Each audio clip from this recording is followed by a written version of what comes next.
What's going on, guys? A little bit of a different view we got going on here today. It's not just me sitting on my couch like we normally have. We actually got the whiteboard set up. I've had this for about like 6 months now, and I finally decided it's gem season. Let's get it set up and let's drop a gem video right now. But in all reality, I do get a lot of questions from all these different people, friends, family, anyone you can think of, and they ask me how I pick stocks, how I find stocks to pick. And although I did make a video on how to invest that was about 25 minutes long, I believe, I will link that video down below in the description. The thing is, people don't understand how to find them. People don't get how I find them. Granted, I find a lot of them these days from Financial Education's private group, but in this video, I'm gonna break down how I usually go about finding them. And if you get some value out of it, make sure you drop a like on this video. That really helps out the channel in a massive way. And I appreciate every single one of you that drop a like on the video. And don't forget to subscribe to the channel as well, because we have more and more content coming. We've got more and more value videos because it's gem season, baby. Let's go! Now, the thing is, what you gotta keep in mind is everyone's gonna have some sort of different philosophy when they're picking stocks, if you know what I mean. Not everyone's gonna wanna put in all the work. Some people just wanna throw their money in anything that anyone says, and they just want to hope it makes them money, so they want to do more gambling. Some people like myself, we want to do more investing. We want to educate ourselves. We want to read the 10Ks. We want to read the 10Qs. So you have to decide how much work you're willing to put in if you want to go about this strategy and if you want to do what I'm going to teach you here today. But the first thing, the very first thing that you should do when you start picking stocks, before you even start picking stocks, I mean, is you need to set your goals and expectations.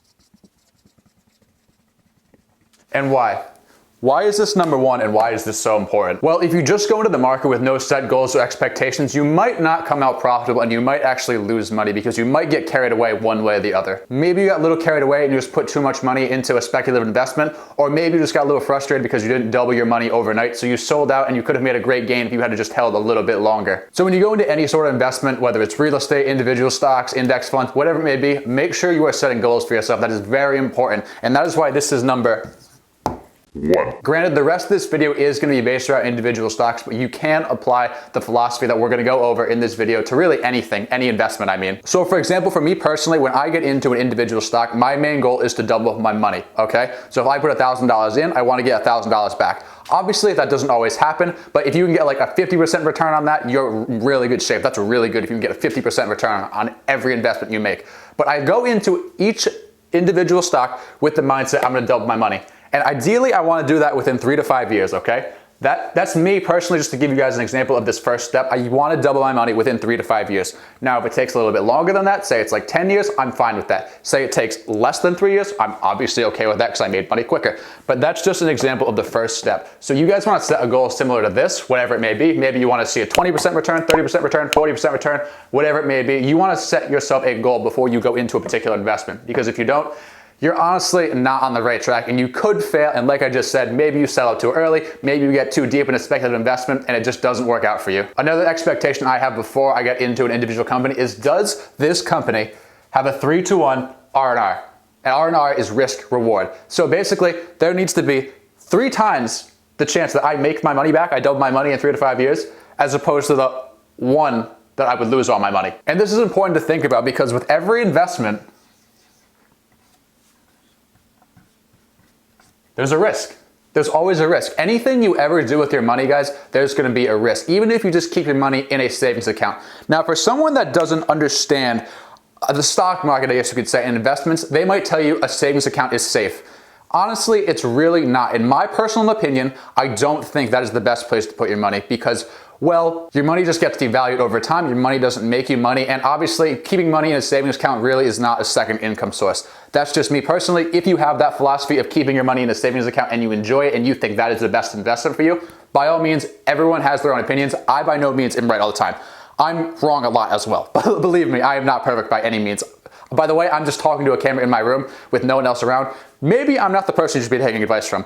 Let me put that in there right now, okay? But anyway, that's just me personally. I need a 3-to-1 risk reward. That's one of my expectations before I put my money in an individual company. If I don't have a 3-to-1 risk reward, it's not worth it. It's not worth it. So now we've set our goal. We know what we want to do, what we look for in a company, what we want to see in a company. But the problem is, we need to find those companies, right? And that's the second thing. And how can we find these companies? Well, we can do this through something I call, and it's not just me, it's everyone, it's called a stock screener.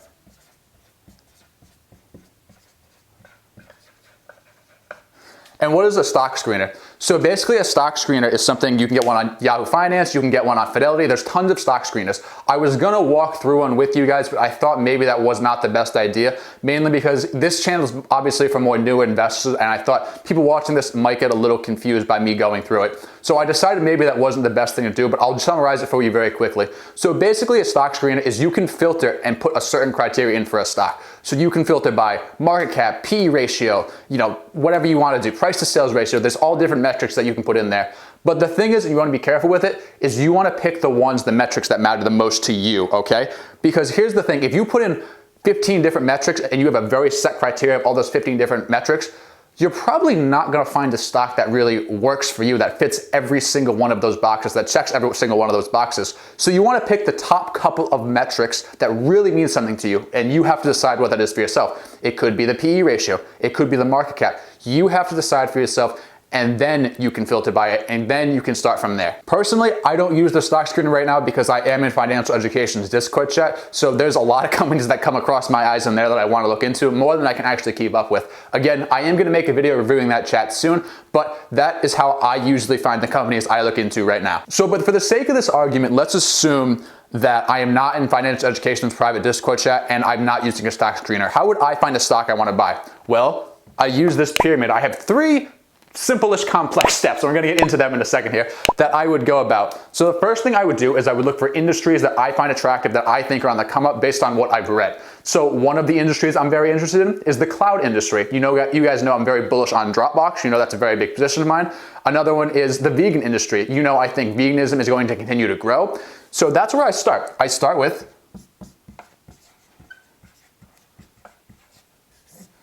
with the industry, and then I go from there. Then once I find an industry that really attracts me and I'm really interested in for whatever reason, maybe I just see it growing over the next couple years, maybe because I've seen some economic policies I think might come in over the next couple years, and I decide that this industry could definitely benefit from it. The first thing I do is I look at it from a whole world perspective. So globally I look at, all right? I think, what could happen in the world that could affect this company for both the worse and the better? And that helps me calculate that risk reward. I'll ask myself things like, what's the worst possible thing that could happen to this company from a global perspective, which would probably be a virus breaking out and it's shutting down, right? That's probably the worst thing that could have happened. But then what's the best side? What's the upside? And where is it right now? And what's the odds that it moves towards the downside and towards the upside? You gotta take all these things into consideration when you're buying a company. After I go through that and I decide, okay, I think this company is good enough to get through, or I think this industry is good enough to get through rather, because we're still in the industry phase, I look at nationally. All right, so from the United States perspective, what are the odds that the United States and the United States economy becomes good enough for this industry to succeed over time? What are the odds the policies coming at this company become greater over time, they become better over time? In other words, in a way that they're gonna help this industry, you know what I'm saying? Then what I will do is I'll ask myself different questions about the industry itself. I'll ask, what's the compound growth rate for this industry? How much do I see this industry growing? How much is this industry projected to grow over the next few years? Then I'll ask myself, what's the market size? What is the market size of this industry? What is this market size gonna grow to?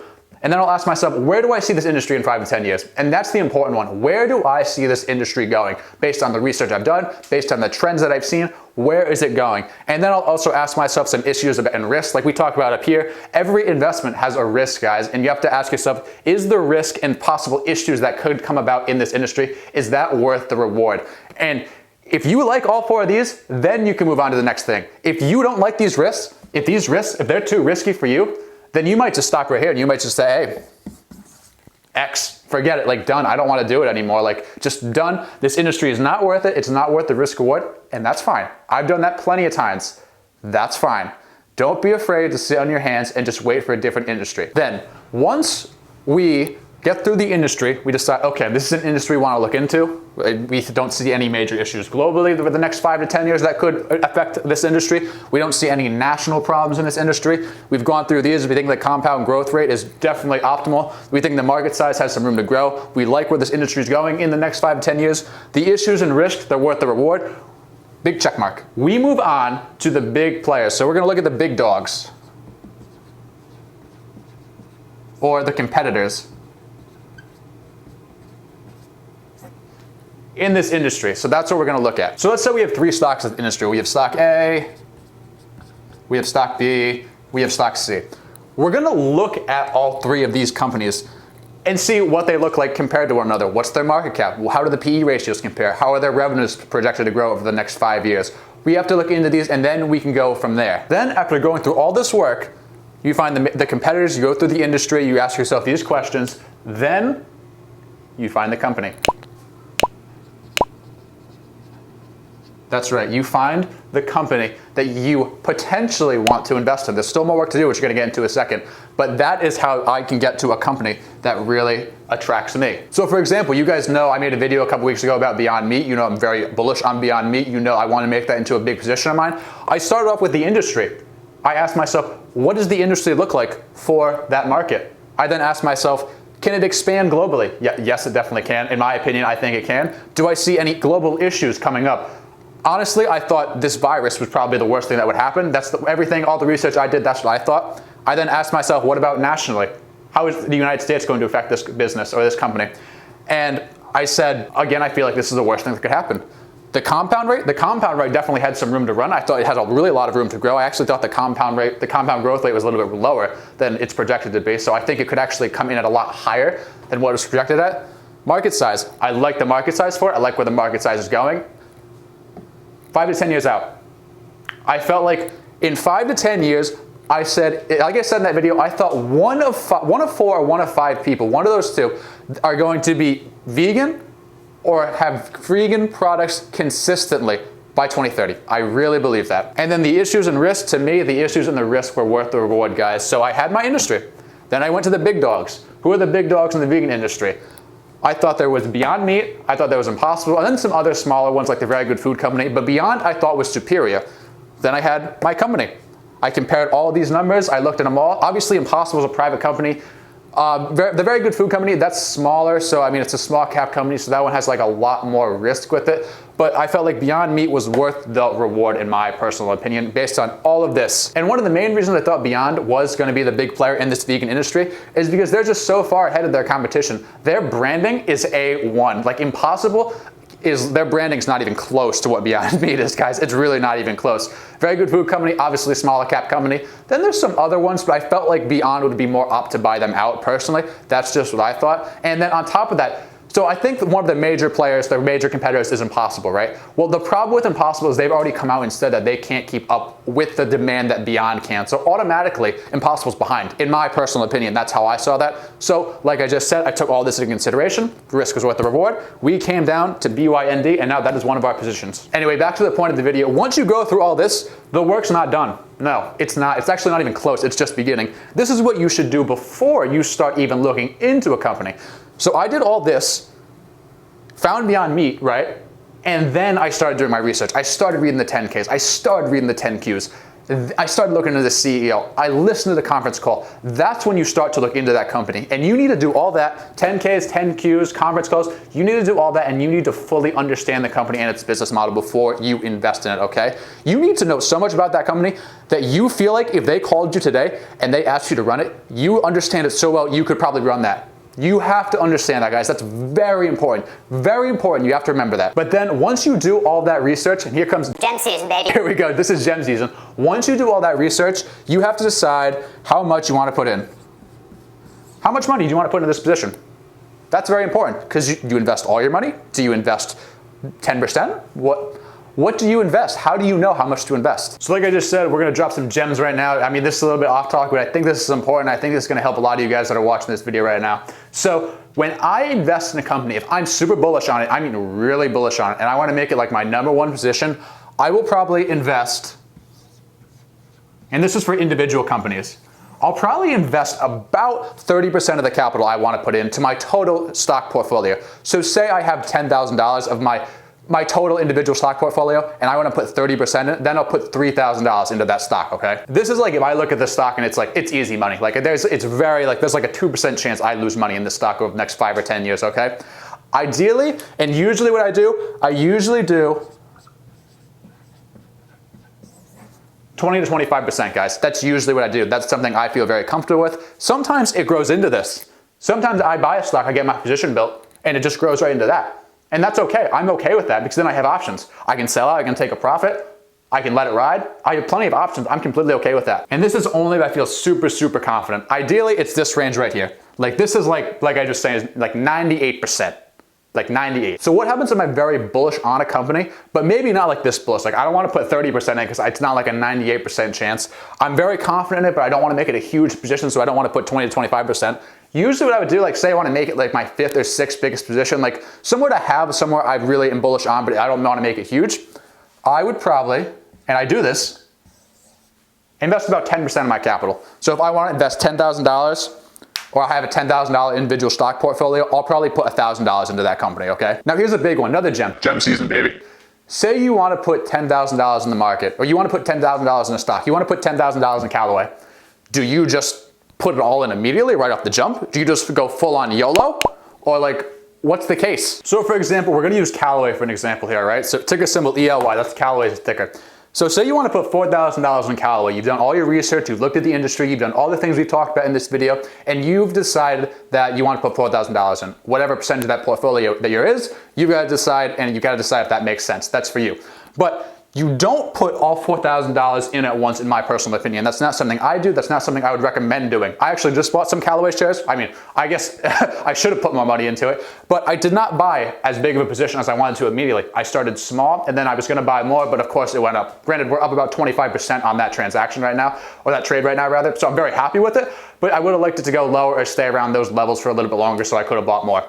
So basically what I do is I buy a stock probably 3 to 4 times. That's what I shoot for when I get into it. I try to buy it 3 to 4 times. So let's say Callaway is at $15. It's at $15, and then let's say I put $1,000 into it, right? So I put $1,000 at first. We have $3,000 left still. So then I put $1,000 in, and let's say this drops, I don't know, we'll go say it goes down to $13. It goes down a couple of percentage points. Goes down to 13, I'm like, that's a pretty decent drop for that size, that market cap, that size, that stock, that price. That's a pretty decent drop. So then I'll put another $1,000 in. So I have $2,000 left I want to put in that company into that position. So what this does, it is going to help you average down. So what do I mean by that? So say you buy $15 for your first purchase, then you have $13 for your next transaction. Well, you're going to have a cost basis, or an average, of $14. Okay, that's very important. So you're getting a company that you liked at $15 for $13, and you're averaging down, so your average position is only $14. Now what I'll do then is I'll wait and see what happens. Maybe this drops to 11 or 12, and if I still like the company, nothing's changed, all the fundamentals look the same.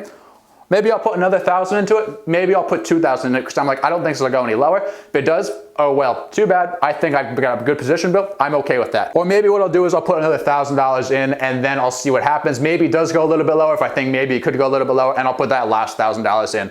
But sometimes what happens is you put money in at $15 and it just goes right up. It just, like that's what happened with me with Callaway. I put a little bit of money in. I'm like, I'll buy it first, and then it'll go hopefully a little bit lower, and a little bit lower, and a little bit lower, and I'll buy more and more and more. And that didn't happen. It went right up, and I think it's actually, at the time of me filming this, I think it's around $20 right now. I got it in the $16 range, but yeah, obviously it's easier when you're looking back at it in hindsight, because you don't know, no one knows what a stock's actually gonna do. For all I know, that stock could have dropped to 12 or 13. And I could have been sitting pretty, and I could have had a really nice position built, but instead it went up. So in the case it goes up, I usually won't buy more. I'll usually wait and maybe buy on dips. So say if Callaway went to like 22 or 23, and then Callaway dropped down to like 19, then I might buy a little bit more in a situation like that. But normally I would just kind of watch and sit on my hands and look for other companies to put my money into. That's just what I do personally. That's my personal opinion. Again, I'm not a financial advisor anyway. I'm just some guy writing on a whiteboard talking to myself. My roommate probably thinks I'm crazy, like I'm just talking to myself all the time. But that's just me. Make sure you guys are developing your own opinions and you're coming up with your own strategy, because that's very important in the stock market. And if you want to be a successful investor, you really have to do that. Well guys, that's going to be it for this video. Thank you so much for watching. I really appreciate it. If you got some value out of this video, make sure to drop a like. That really helps out the channel a lot, and it really helps the channel grow. Remember to subscribe to the channel as well for more videos like this, because it's gem season, baby. We got a lot more content coming, and I'm really excited to put it out for you guys. Let me know down in the comments how you pick stocks, and if you got any value out of this. I appreciate you guys so much, and I'll see you guys in the next video.